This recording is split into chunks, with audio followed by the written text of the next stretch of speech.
Assalamualaikum warahmatullahi wabarakatuh. Saya Angga Warjaya dengan NIM 4213250020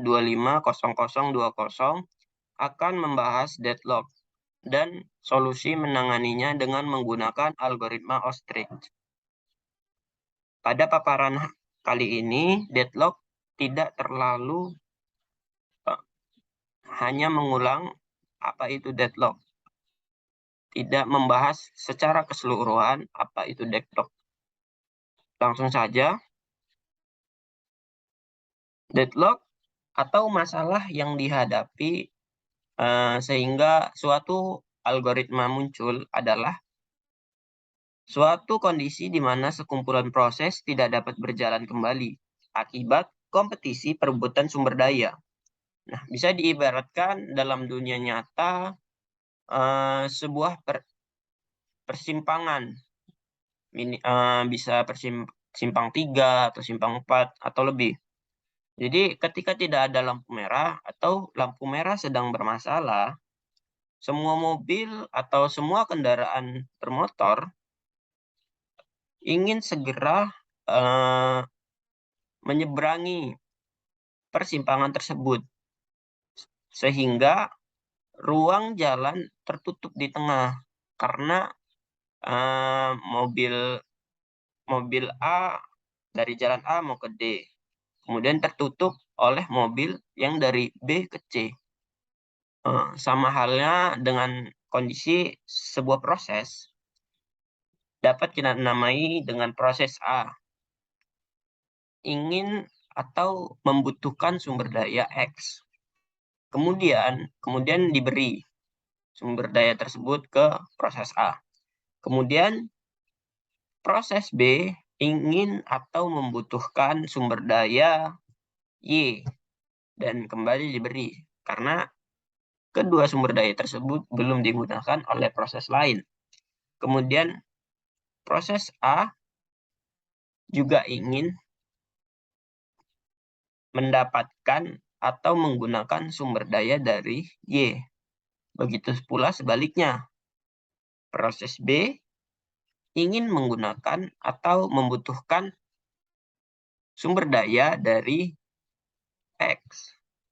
Sehingga hal itu terjadilah deadlock atau kondisi menunggu,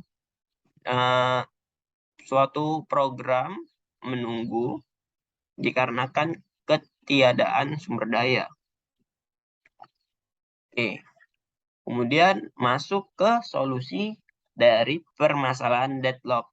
Algoritma ostrich sendiri adalah salah satu solusi dan masih banyak algoritma lain untuk menghadapi deadlock itu sendiri.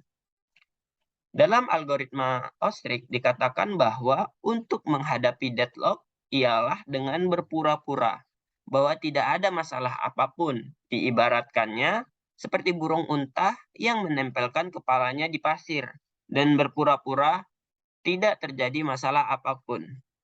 Hal ini seakan-akan melakukan suatu hal yang fatal, tetapi sistem operasi menanggulangi deadlock dengan cara ini dengan tidak mendeteksi deadlock dan membiarkannya secara otomatis mematikan program, sehingga seakan-akan tidak terjadi apa-apa. Jadi jika terjadi deadlock, maka tabel akan penuh, sehingga proses yang menjalankan proses melalui operator harus menunggu pada waktu tertentu dan mencobanya lagi. Untuk memastikan sistem tidak memasuki deadlock, sistem dapat menggunakan pencegahan deadlock atau penghindaran deadlock.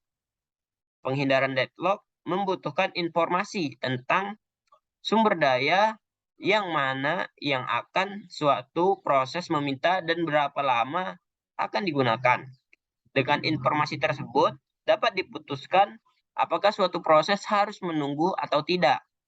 Hal ini disebabkan oleh keberadaan sumber daya. Apakah ini sedang digunakan oleh proses lain atau tidak. Kemudian, algoritma ostrich digunakan oleh dua metode. Metode pertama itu ada trade-offs.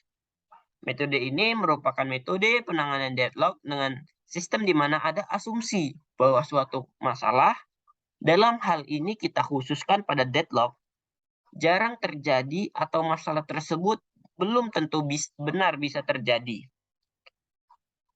Sehingga jangan terlalu terpaku akan suatu masalah yang ada, akan satu masalah yang ada. Ya, masalah deadlock tadi. Kemudian, metode yang kedua yaitu pendekatan hybrid. Merupakan metode yang mengasumsikan masalah. Dalam hal ini adalah masalah deadlock. Sangat jarang terjadi atau bahkan tidak pernah terjadi sama sekali. Dan biasanya bisa saja beralih pada algoritma yang lebih kompleks untuk mengetahui masalah tersebut benar-benar terjadi atau tidak. Sekian dari paparan saya